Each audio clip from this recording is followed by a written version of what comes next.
Remember,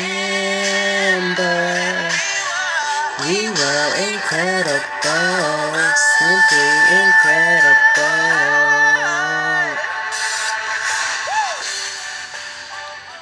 Hey everyone, so I wanted to do my first Ask Mark video blog of the new year, 2015. I'm going to that was Neo and Celine Dion, Incredible, written by Neo, and Celine Dion wanted to feature him on the song, which was great.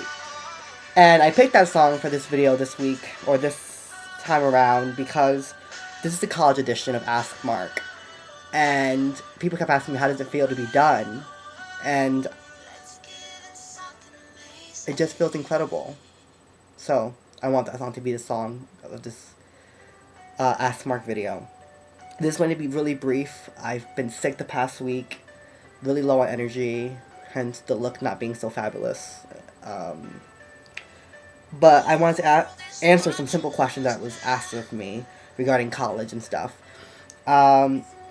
Since you're graduating, yay, the person wrote, what's the best piece of advice you'd give a student at William Patterson? That's where I graduated from, William Patterson. And my biggest advice to anyone at William Patterson, and this is true for anyone at any college or university in America or the world, is to get involved, right? So why does one student have such a bad experience, per se, and the other person has a really super experience?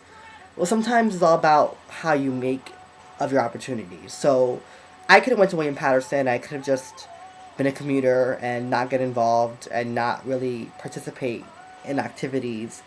And I probably would have had a really different experience. And so I know it's cliche, but when they say get involved, it makes a difference. It really does. So my biggest advice to William Patterson students especially is to get involved. That's super important. I wouldn't have the job I have now if I didn't get involved. Now I'm a professional staff person at the university. So just saying, do that. What's the best piece of advice someone has ever given me? Oof, I've been given so many great advice throughout the years. I think the best advice was given to me by Dr. Brene Brown. Everyone knows I'm obsessed with Brene Brown's work. She talked about giving up perfectionism. And that's something I definitely struggled in college. It nearly killed me. Literally. And I don't know, like hitting rock bottom in college and then kind of growing from there. Knowing that I don't have to be perfect. That I can just not have all this makeup on today and be bare-lipped and have my hair look messy and still do this video, right? Still show you and answer your questions because this is me, right? I'm not always beat to life, y'all. And that's okay. I don't have to be perfect. It's my video blog. Right? And what was your biggest inspiration to become an activist rather than support the sidelines? Or be supportive on the sidelines? I feel like, and the reason why I choose activist over any other term is because I think to do this work and to live this work is to live actively and be present. I don't have the choice of being passive. I don't have the choice of not confronting the various systems of oppression that I have to combat because every day the system that is set in place to oppress me is not passive.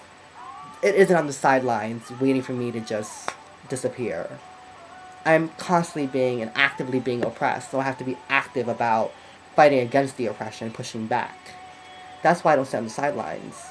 And I think, learning what my role was as an activist and what my role was in the larger community. And so you won't see me in big crowds often. I get anxiety. I don't like big crowds. Marching physically is draining on my body because of my disability, so you won't necessarily see me marching. I've participated in maybe 2 or 3 marches in my lifetime. It's not something I do. Because of physical reasons. And the whole big crowd thing gives me anxiety again. And knowing that there are many different people and we all have a role to play in this, right? I always tell people, you want to become an activist or you want to be an advocate or you want to work in the social justice field. Know what areas you should focus on, right? Like, you can't be a jack of all trades but a master of none. You can't say you're a social justice activist and have all your hands in these different pots or different areas and not really be able to do any areas effectively, right? So like, I'm very specific about the work I do. So my advice is to be specific about what you want to focus on. You can't focus on everything. There's too many damn problems in the world to try to do it all. Okay, like, be realistic with yourself and know your limitations, and it's okay. I'm a writer, so writing's a huge tool of advocacy for me. I'm a dancer, so movement, choreography is a huge thing for me. My dance company is integrated for disabled, non-disabled dancers, right? So that's a huge part of my advocacy work. Um, when I speak, I share from my own lived experience as a Latino who's gay, gender non-conforming, disabled, and femme, right? And from a low socioeconomic background. So just know your arena, right? And know the best ways to use your talents for the cause.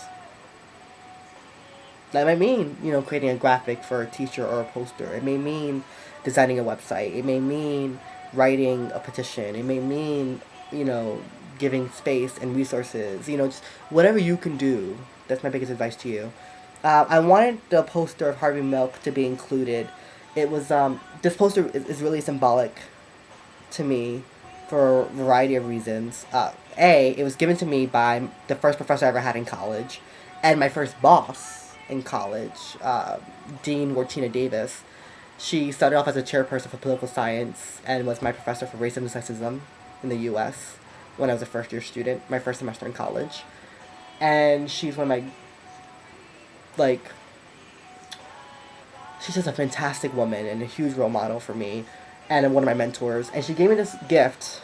And the reason why I really appreciate Harvey Milk is because he understood the importance of intersectionality, right? Like, he understood that this wasn't just a struggle for queer, gay folks. He understood it was a struggle for people of color, for blacks, Latinos, for immigrants, for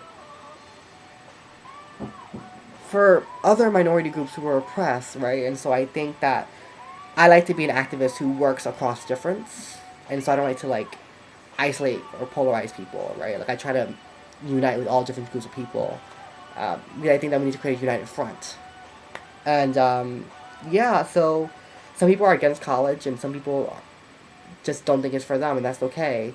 I knew that college would be my gateway to my success. I knew that expanding my education was going to be the only way to walk through some doors. And so college worked for me. It was an incredible experience. It was life changing, life affirming, challenging, annoying, all those things. Um, but I wouldn't be the person I am today had I not went to William Patterson and had that experience. So if college is for you, go. I graduated high school with a 2.0, and my college cumulative GPA is a 3.1 something. And for all that I do, I'm really proud of that. So to go from a 2.0 to above a 3.0 cumulative in college, to be graduating with 2 honor societies, and to have all the opportunities I've had, I mean, yeah, be incredible. Do what you have to do. Find your own path. Live your life. Be authentic. Show up. Be seen. Be courageous. Do your part, whatever part that is. No part is too small. The change that we're seeking, it requires many of us. We all serve a purpose and we all serve a role.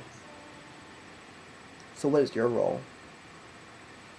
And how can education impact your life? So, that's it. Happy New Year, everyone. Bye.